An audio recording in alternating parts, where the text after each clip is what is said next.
అండి ఇవాళ అయితే మనము బడ్జెట్ ఫ్రెండ్లీ తీసుకొచ్చామండి. రెగ్యులర్ యూస్ ఇవన్నీ కూడా మనము హోమ్ వాష్ చేసుకోవచ్చు.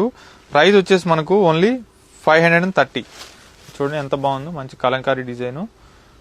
బేస్ కలర్ మనకి క్రీమ్ ఉంటుందండి, బార్డర్స్ కాంట్రాస్ట్ వస్తాయి. ఇదిగోండి ఈ విధంగా పళ్ళు వస్తుంది. కలంకారీ మెటీరియల్ అయితే చాలా సాఫ్ట్ ఉంది. రెగ్యులర్ యూస్కి చాలా బాగుంటుంది. పళ్ళు శారీ డిజైన్ అంతా కూడా ఈ విధంగా ఉంటుంది. చాలా బాగుంది కదా. ఓన్లీ 530. బ్లౌజ్ వచ్చేసి ఈ విధంగా కాంట్రాస్ట్ ఉంటుంది. సో కలర్స్ ఉన్నాయి, కలర్ చూద్దాం. కలెక్షన్ అయితే ఎవరు మిస్ అవ్వద్దండి. స్టోర్లో నెంబర్ ఆఫ్ కలెక్షన్స్ అనేది యాడ్ అవుతూనే ఉంటాయి. సో నియర్ బై ఉన్న వాళ్ళు స్టోర్ తప్పకుండా విజిట్ అవ్వండి. లేదు రాలేని వాళ్ళు ఆన్లైన్ కూడా ఫెసిలిటీ ఉంది కాబట్టి మనకు హ్యాపీగా పర్చేజ్ చేసుకోవచ్చు. స్క్రీన్ పైన కనిపిస్తున్న నెంబర్కి స్క్రీన్ షాట్ తీసి ఆర్డర్ చేసుకోండి. మన స్టోర్ అడ్రస్ వచ్చేసి Chandanagar cream stone back side గలీలో ఉంటుందండి. Thank you.